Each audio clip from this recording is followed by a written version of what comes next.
کام کے لیے میدان میں آتا ہے، ہمت دکھاتا ہے، اپنا پسینہ بہاتا ہے، کام کی جانب بڑھتا ہے، تو جیسے وہ کام کی جانب بڑھنے لگتا ہے تو بھائی آپ میری طرف دیکھیں سارے، اگر ادھر ادھر دیکھو گے مضمون ختم ہو جاتا ہے، تھوڑی دیر لیکن پوری توجہ فرمائیں۔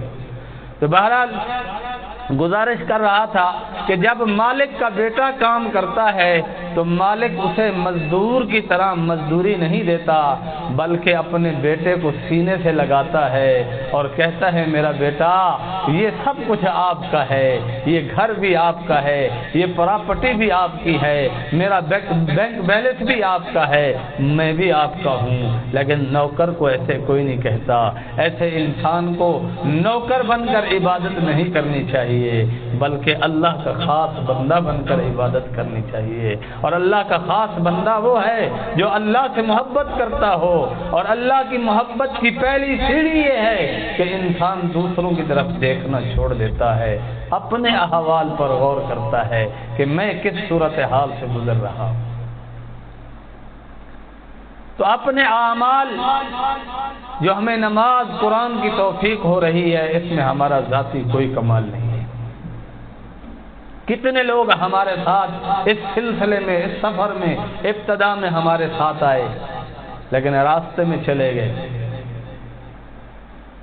اب حضرت بیٹھے ہیں، میں بھی ایک طالب علم ہوں دین کا، یہاں بھی جتنے طالب علم دین کے بیٹھے ہیں، کتنے لوگ تھے کہ جب ہم نورانی قاعدہ پڑھنے گئے وہ ہمارے ساتھ تھے، ہم نے قرآن حفظ شروع کیا ہمارے ساتھ تھے، قابلیت میں بھی ہم سے اچھے تھے، حسن تدبیر میں بھی ہم سے اچھے تھے، اور بر وقت وہ ایکشن لینا ان میں یہ صلاحیت بھی اچھی تھی، استعداد بھی اچھی تھی، لیکن اللہ کا فضل ان پر نہ ہوا، وہ راستے سے ہی واپس پلٹ گئے۔ لیکن کمزور تھے ہم، ہمیں اللہ نے قبول کر لیا۔ اسی طرح دنیاوی معاملات میں بھی اللہ کا یہی قانون ہے کہ جو اللہ کا دوست ہوتا ہے، اللہ کے دوست کا بول یہی ہوتا ہے کہ جب وہ کاروبار کرتا ہے، کھیتی باڑی کرتا ہے، جب اسے کامیابی ملتی ہے، وہ یہ نہیں کہتا کہ یہ میرا حسن تدبیر ایسا ہے، میں نے کوشش ایسی کی، میں نے محنت اتنا کی کہ میں کامیاب ہو گیا ہوں۔ یہ الفاظ اللہ کے دوست کے نہیں ہیں، یہ نوکر کے الفاظ ہیں۔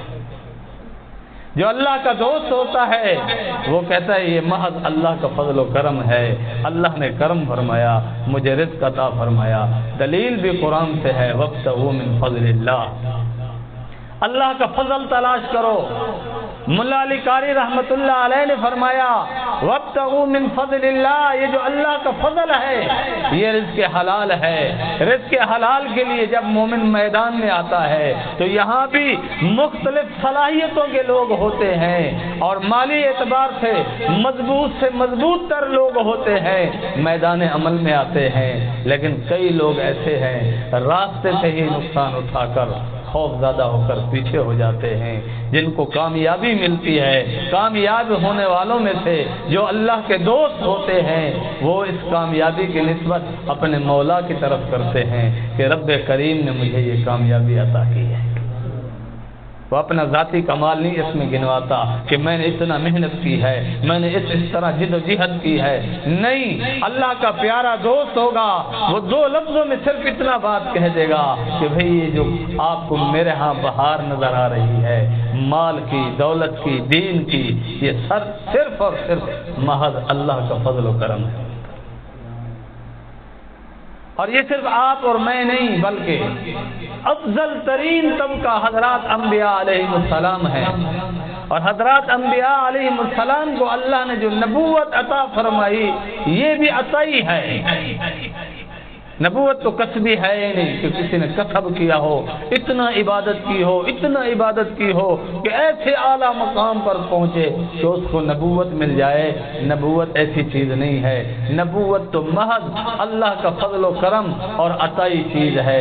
اللہ جس کو چاہتے تھے نبی بنا دیتے تھے، یہاں تک کہ امام الانبیاء سرکار دو جہاں صلی اللہ علیہ وسلم آخری نبی بن کر تشریف لائے۔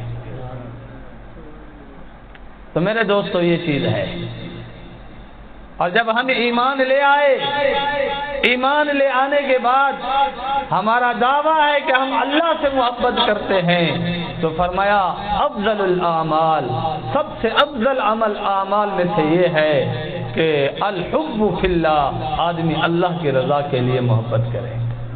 کہنے کے لیے یہ لفظ بہت آسان ہے، یہ حدیث کا ایک حصہ ہے۔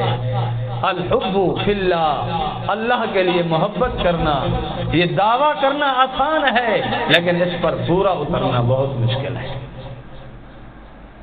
حضور صلی اللہ علیہ وسلم کے ایک صحابی ہیں جن کے لیے آقا دو جہاں صلی اللہ علیہ وسلم نے ارشاد فرمایا اگر میرے بعد کوئی نبی ہوتا لکان عمر ہوتے، وہ عمر جس کے روب اور دبدبے سے یہ عالم تھا کہ حضور اقدس صلی اللہ علیہ وسلم خود ارشاد فرماتے عمر جس گلی سے تو گزرتا ہے شیطان وہ گلی بھی چھوڑ دیتا ہے۔ آپ کا دور خلافت ہے، ایک 80 سالہ بوڑھا پوری زندگی گانے کہتا رہا، جب 80 سال کی عمر کے لگ بھگ پہنچا اس کی آواز ختم ہو گئی، اس کا سریلا پن ختم ہو گیا، وہ لوگوں کو متاثر کرتا تھا اپنی سریلی آواز سے، گانوں سے، وہ ختم ہو گیا، تو اس کا روزگار بھی ختم ہو گیا، کیونکہ وہ اپنی زبان اور آواز کی کمائی کھاتا تھا، وہ ختم ہو گئی۔ جب یہ ختم ہو گئی تو اس کے گھر فاقہ آ گیا، تو ایک دن وہ مدینہ کی گلیوں میں چلتے چلتے چلتے جنت البقیع کی طرف نکل گیا۔ جب جنت البقیع میں پہنچا اللہ رب العزت کی بارگاہ میں دعا کرنے لگا، مولا میں نے 80 سال تک تجھے بھلائے رکھا، میں نے 80 سال تک تیرا نام نہیں لیا، 80 سال تک میں گناہ کی بدولت رزق کما کر کھاتا رہا، آج میرے گھر میں فاقے ہیں، میرے بیوی بچے بھوکے ہیں، مولا کریم میں اتنا بدنام ہوں زمانے میں کہ ہر بندہ مجھے نراسی کہتا ہے، ہر بندہ مجھے کہتا ہے کہ یہ گانا گا کر حرام کھانے والا ہے، میں کس کے در پر جاؤں؟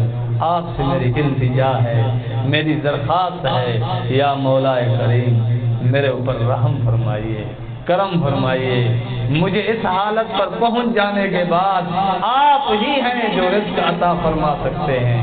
ادھر یہ گانا گانے والا 80 سال کی عمر کو پہنچنے کے بعد جنت البقیع میں بیٹھ کر ایک جھاڑی میں چھپ کر دعا کر رہا ہے، ادھر حضرت عمر رضی اللہ عنہ مسجد نبوی میں آرام فرما رہے تھے۔ خواب میں اللہ رب العالمین نے فرمایا عمر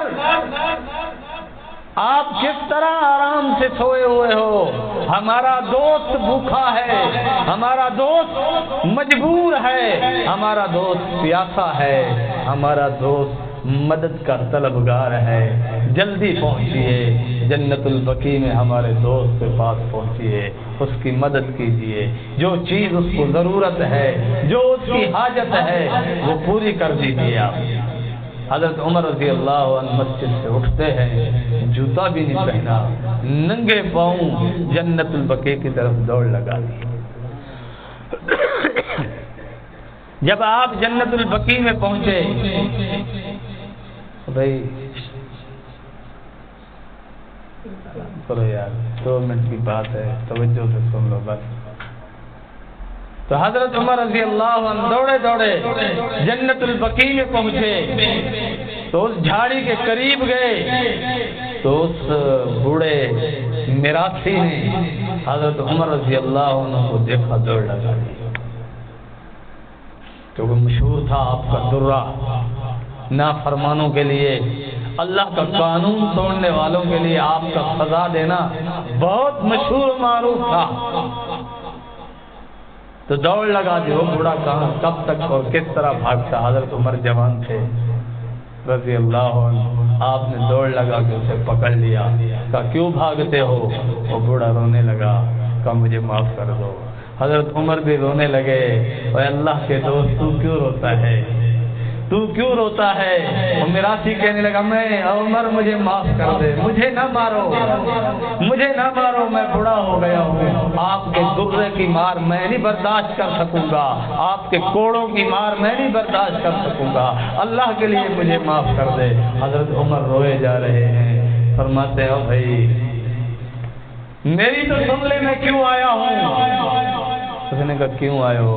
کہا مسجد نبوی میں سویا ہوا تھا، اللہ نے مجھے خواب میں دکھایا کہ میرا ایک دوست بھوکا ہے، پیاسا ہے، مجبور ہے، اے عمر جلدی جا اس کی حاجت کو پورا کر، اگر تجھے میری رضا چاہیے، اگر تجھے میری رضا کا پروانہ چاہیے، جائیے میرے دوست کی ضرورت کو پورا کیجیے، میں تو اس لیے آیا ہوں۔ وہ میراثی رونے لگا، چیخیں مار مار کر رونے لگا، عرض کیا اے امیر المومنین پھر سے مجھے بتائیے، پھر سے مجھے بتائیے، کیا اللہ نے میرا نام لے کر کہا کہ میرا دوست بھوکا اور پیاسا ہے؟ حضرت عمر رضی اللہ عنہ نے فرمایا ہاں، رب کریم نے آپ کا نام لیا ہے اور مجھے بتایا ہے کہ میرا بندہ، میرا دوست بھوکا ہے، میرا دوست پیاسا ہے، مجبور ہے، اس کے گھر میں فقر و فاقہ ہے، عمر جائیے اس کی مدد کیجیے۔ وہ دارو قطار روئے جا رہا ہے، روئے جا رہا ہے اور کہا عمر مجھے توبہ کرائیے، مجھے آپ پکی توبہ کروائیے، پھر میں آپ سے امداد لوں گا۔ حضرت عمر رضی اللہ عنہ نے توبہ کروائی، کلمات استغفار کہلوائے، اس کے بعد اسے مال عطا فرمایا۔ چند دن کے بعد خبر آئی کہ وہ میراثی فوت ہو گیا۔ حضرت عمر رضی اللہ عنہ نے اپنی خلافت کے معمولات میں مصروف ہونے کے باوجود وقت نکالا، اس آدمی کا جنازہ پڑھنے تشریف لے گئے۔ لوگوں نے کہا عمر، قریبی دوستوں نے کہا عمر آپ اتنے عظیم شخص ہیں، آپ کے ریاست میں وہ آدمی مرا جو پوری زندگی گناہ کرتا رہا، پوری زندگی لوگوں کو گانے سناتا رہا، اللہ کی دشمنی پر ابھارتا رہا، آج آپ اس کے جنازے پر چلے گئے۔ فرمایا ہاں، یہ زندگی بھر تو گناہ کرتا رہا، زندگی بھر تو لوگوں کو گانے سناتا رہا، لیکن زندگی کے آخری حصے میں اس نے اپنے ربا کی طرف دوستی کا ہاتھ بڑھا لیا، اور اس طرح بڑھایا کہ رب کریم نے مجھے حکم فرمایا عمر جا ہمارے دوست کی مدد کر۔ میں اس لیے اس کی مدد پر بھی پہنچا تھا، آج اس کے جنازے پر پہنچا ہوں، میرے لیے فضیلت کی بات ہے۔ صرف اتنا نہیں، جنازہ پڑھانے کے بعد آپ نے بیت المال سے اس کے خاندان کے لیے ماہانہ وظیفہ بھی جاری کیا۔ یہ ہیں اللہ کے دوست۔ آج ہم بھی دیکھیں کہ ہمارے اندر کیا ہے، ہمارے دل کی کیفیات کیا ہے۔ اسی طرح ایک اور واقعہ ہے، امام اعظم ابو حنیفہ رحمۃ اللہ علیہ، آپ کے قریبی ایک ساز بجانے والا رہتا تھا اور ساری رات ساز بجاتا تھا۔ ہر بندہ پریکٹس کرتا ہے اپنے فن کی، جیسے ہم آپ کو بیان کرتے ہیں تو پہلے بیان دیکھتے ہیں، مختلف کتابوں کا مطالعہ کرتے ہیں، پھر اکیلے میں جا کر کھلی فضاؤں میں تھوڑی سی پریکٹس کرتے ہیں۔ نعت خواں ہوتا ہے وہ بھی پریکٹس کرتا ہے، قرآن کریم کی تلاوت سنانے والا قاری ہے وہ بھی پریکٹس کرتا ہے۔ تو اسی طرح لوگوں کو تماشا دکھانے والے، لوگوں کو گانا سنانے والے، ساز سنانے والے، وہ بھی پریکٹس کرتے ہیں اپنے فن میں نکھار لانے کے لیے، خوبصورتی لانے کے لیے۔ تو وہ ساری رات ایسے پریکٹس کرتا رہتا تھا۔ ایک دن اس کے ساز کی آواز نہیں آئی۔ آپ رحمت اللہ علیہ نے سمجھا کہیں شادی پہ گیا ہوگا،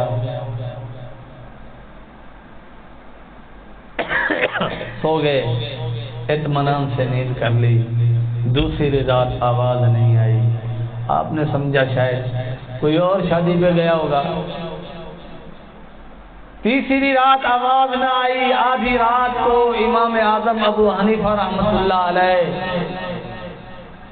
پریشان ہو گئے، یہ کیا ماجرا ہے، آواز نہیں آ رہی۔ اپنی بیوی سے پوچھا ہمارے پڑوس سے پتہ کرو ہمارا پڑوسی بیمار تو نہیں ہے؟ تو بیوی نے بتایا حضرت اسے پولیس لے گئی ہے۔ حضرت نے فرمایا اچھا، سردی کی سخت ترین رات میں آپ نے گھر والی سے کہا میں تھانے جا رہا ہوں اپنے پڑوسی کو چھڑوانے کے لیے۔ بیوی نے کہا حضرت بڑی مشکل سے تو آپ کو اطمینان اور سکون سے سونے کا موقع میسر آیا ہے، ساری رات دماغ خراب کرتا ہے، ساز بجا بجا کے سونے نہیں دیتا، 50,000 آپ کے شاگرد ہیں، صبح سے لے کر شام تک آپ لوگوں کو مسائل پڑھاتے ہیں، حدیث پڑھاتے ہیں، فقہ سمجھاتے ہیں، آپ کی اتنا زیادہ مصروفیات ہیں اور رات کو آپ کو سکون کی ضرورت ہوتی ہے۔ اس کم وقت نے آپ کا سکون خراب کر رکھا تھا اور آپ آدھی رات کو کہہ رہے ہیں میں کھانے جا رہا ہوں۔ فرمایا ہاں جاؤں گا، کیونکہ میرے نبی کی تعلیم یہی ہے۔ تھانے پہنچے تو وہاں سے پتہ کیا کہ فلاں نامی بندہ اسی تھانے میں ہے۔ انہوں نے کہا ہاں اسی تھانے میں ہے۔ کہا میں اس کو رہا کروانے آیا ہوں۔ تھانے والوں نے کہا بھائی ہم نے اسے گرفتار نہیں کیا بلکہ اس کو گورنر نے گرفتار کروایا ہے، آپ اس کے پاس جانا پڑے گا۔ تو امام اعظم ابو حنیفہ آدھی رات کو ٹھنڈی رات میں، سخت سرد رات میں آپ وہاں تشریف لے گئے۔ گورنر کا دروازہ کھٹکھٹایا، وہ گورنر سمجھا کوئی عام آدمی ہوگا، ضرورت مند ہوگا، تو سنبھلے بغیر مطلب قمیص شمیز جیسے آدمی رات کو اتار کے سوتا ہے، تو وہ اس حالت میں تھا بس جیسے سونے والے لباس پہنا ہوتا ہے آدمی نے۔ باہر آیا، ابو حنیفہ رحمۃ اللہ علیہ کو دیکھ کر حیران ہو گیا۔ کہا حضرت رات کے اس پہر کیا مجبوری ہو گئی آپ کو، کیا پریشانی آ گئی کہ آپ کو ٹھنڈی رات میں میرے دروازے پر آنا پڑا؟ میں بیٹھک کا دروازہ کھولتا ہوں۔ حضرت نے فرمایا نہیں، مجھے ایمرجنسی ہے۔ گورنر نے پوچھا حضرت کیا؟ فرمایا میرا پڑوسی تکلیف میں ہے، جلدی سے رہا کرا۔ یہ ہے محمد عربی صلی اللہ علیہ وسلم کا دیا ہوا دین۔ یہ لوگ ہیں اللہ سے محبت کرنے والے کہ کسی کا دل نہیں توڑتے۔ عبداللہ بن عمر رضی اللہ عنہ فرماتے ہیں ہم حضور اکرم صلی اللہ علیہ وسلم کے ساتھ کعبۃ اللہ کا طواف کر رہے تھے۔ دوران طواف آپ صلی اللہ علیہ وسلم نے کعبۃ اللہ کو خطاب کرتے ہوئے فرمایا اے کعبہ تو بڑی عظمتوں والا ہے، تو بڑی بزرگی والا ہے، تیرا بہت بڑا اللہ کے ہاں مقام ہے، تو بہت بڑے رتبے والا ہے۔ واللہ اللہ کی قسم ہے مجھے جس رب کے قبضے میں محمد صلی اللہ علیہ وسلم کی جان ہے، تجھ سے بھی زیادہ قیمتی ایک ایمان والا ہے، تجھ سے بھی زیادہ قیمتی ایک ایمان والا ہے کہ ایک ایمان والے کی عظمت تجھ سے زیادہ ہے، ایک ایمان والے کا رتبہ تجھ سے زیادہ ہے۔ حضرت عبداللہ بن عمر رضی اللہ عنہ اس حدیث کے راوی ہیں، ابن ماجہ میں یہ حدیث موجود ہے۔ ایک اور موقع پر فرمایا کہ ایک مسلمان کا دل دکھانا، ایک مسلمان کے دل کو تکلیف پہنچانا کعبۃ اللہ کو گرانے سے بھی بڑا گناہ ہے، کعبۃ اللہ کو گرانے سے بھی بڑا گناہ ہے۔ آج ہم دیکھیں ہم کیا کر رہے ہیں، روزانہ ماں باپ کا دل توڑتے ہیں، گھر والوں کا دل توڑتے ہیں، بہن بھائیوں کا دل توڑتے ہیں اپنی زبان سے۔ کل بھی میرا بیان تھا ایک جگہ، میں نے وہاں سعد بن ابی وقاص رضی اللہ عنہ کا واقعہ سنایا کہ سعد بن وقاص رضی اللہ عنہ مستجاب الدعوات تھے کہ آپ کی دعائیں قبول ہوتی تھی۔ لوگ دور دراز سے سفر کر کے طویل ترین مہینوں سفر کر کے آتے تھے، سعد بن ابی وقاص رضی اللہ عنہ سے دعا کرواتے تھے، حضرت دعا فرما دیجیے۔ تو ایک دن ایک شاگرد نے سوال کیا، حضرت ایک سوال ہے، مناسب سمجھے تو۔ حضرت نے فرمایا پوچھئے بیٹا کیا سوال ہے؟ فرمایا دور دراز سے لوگ آتے ہیں، کئی کئی مہینے سفر کر کے لوگ آپ کے پاس آتے ہیں صرف دعا کروانے کے لیے، اس کی کوئی وجہ تو ہوگی کہ آپ کی دعا رد نہیں ہوتی؟ حضرت نے فرمایا بہت اچھا سوال کیا آپ نے بیٹا، دو وجہ۔ پہلی وجہ یہ ہے کہ میں نے کبھی حرام کا لقمہ نہیں کھایا، میری دعا اس لیے قبول ہوتی ہے کہ میں نے کبھی حرام نہیں کھایا۔ اور دوسری وجہ یہ ہے کہ میں نے کبھی کسی مسلمان کا دل نہیں دکھایا۔ یاد رکھ لیجئے، اگر آپ اور میں تہجد گزار ہیں، قرآن کریم کی تلاوت کرنے والے ہیں اور لمبی لمبی رکعتیں پڑھنے والے ہیں، بڑی بڑی عبادات کرنے والے ہیں، حج عمرہ کرنے والے ہیں، لیکن کسی مسلمان کا دل توڑنے سے باز نہیں آتے، ہم سے بڑا کوئی نہیں ہے۔ ہم جہان کے سب سے برے ترین انسان ہیں۔ دل توڑنا، اور جو اللہ کا پیارا ہوتا ہے، اللہ کی محبت میں گرفتار ہوتا ہے، وہ اللہ کی مخلوق کا دل نہیں توڑتا۔ میرے دادا پیر حکیم اختر شاہ صاحب رحمۃ اللہ علیہ فرمایا کرتے تھے، ارے تو اللہ کی محبت کا دعوے دار ہے جو سارے جہانوں کا خالق اور مالک ہے، 18,000 مخلوقات کا خالق ہے، تو اس سے محبت کا دعوے دار ہے۔ اور ادھر مجنوں کو دیکھیے، وہ ایک انگن موسنے والی کا عاشق ہے، تو وہ اس کی گلی کے کتوں کا بھی خیال رکھتا ہے، اس گلی میں رہنے والے فقیروں کا بھی خیال کرتا ہے۔ مجنوں سے کسی نے پوچھا، خیر ہے آپ اس گلی میں رہنے والے غریبوں فقیروں کا بھی اتنا خیال کرتے ہیں، کیا وجہ ہے؟ اس نے کہا آپ کو پتہ نہیں ہے کہ ان کی نسبت کیا ہے؟ کہا کیا نسبت ہے؟ تو مجنوں نے کہا نسبت ہے کہ میری محبوبہ کی گلی میں رہتے ہیں، میری محبوبہ کی گلی میں رہتے ہیں، میں نے بھوکا پیاسا برداشت نہیں کر سکتا۔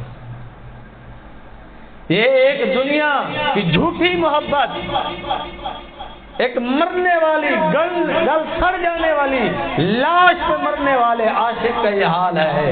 جو رب کریم کی محبت کا دعوے دار ہے، وہ محبت میں اگر سچا ہے، مخلوق خدا کا دل نہیں دکھاتا۔ اتنا دلیل کافی ہے کہ بھائی یہ بھی اللہ کے بندے ہیں، وہ بھی اللہ کا بندہ ہے، وہ بھی اللہ کا بندہ ہے، میں کیوں اسے تکلیف پہنچاؤں؟ اس لیے حضور صلی اللہ علیہ وسلم نے ارشاد فرمایا، المسلم من سلم المسلمون من لسانہ و یدہ، کامل مسلمان، کامل ایمان والا وہ ہے جس کے زبان اور ہاتھ کے شر سے دوسرا مسلمان محفوظ ہوتا ہے۔ زبان کا خاص ذکر کیا ہے کہ سوچ سمجھ کر بولنا چاہیے۔ میں اپنی زبان سے جو بول رہا ہوں، اس سے کسی کو تکلیف تو نہیں ہوگی، دل آزاری تو نہیں ہوگی۔ تو بہرحال ابو حنیفہ رحمۃ اللہ علیہ نے گورنر سے جب کہا کہ میرا پڑوسی تکلیف میں ہے، ایمرجنسی ہے، جلدی اسے رہا کیا جائے، گورنر نے کہا حضرت گستاخی معاف کیجیے گا، میں نے اسے گرفتار کیوں کیا ہے یہ تو مجھ سے پوچھ لے۔ حضرت نے فرمایا کیوں گرفتار کیا؟ گورنر نے عرض کیا حضرت اسے میں نے اس لیے گرفتار کیا ہے کہ میری انٹیلیجنس نے مجھے خبر دی ہے کہ ابو حنیفہ کا پڑوسی ساری رات 7 بجا کر ابو حنیفہ کا سکون خراب کرتا ہے، ابو حنیفہ کی نیند خراب کرتا ہے۔ میں نے تو آپ کی محبت میں آ کر آپ کے سکون اور اطمینان کا خیال رکھتے ہوئے اس کم وقت کو جیل میں ڈالا ہے، آپ اسے ہی چھڑوانے آ گئے ہیں۔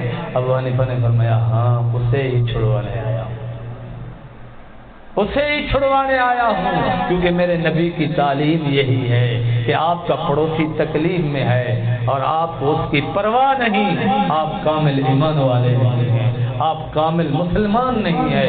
حضور صلی اللہ علیہ وسلم نے ارشاد فرمایا کامل مسلمان وہ ہے جو اپنے پڑوسی کا خیال رکھتا ہے، اپنے محلے داروں کا خیال رکھتا ہے۔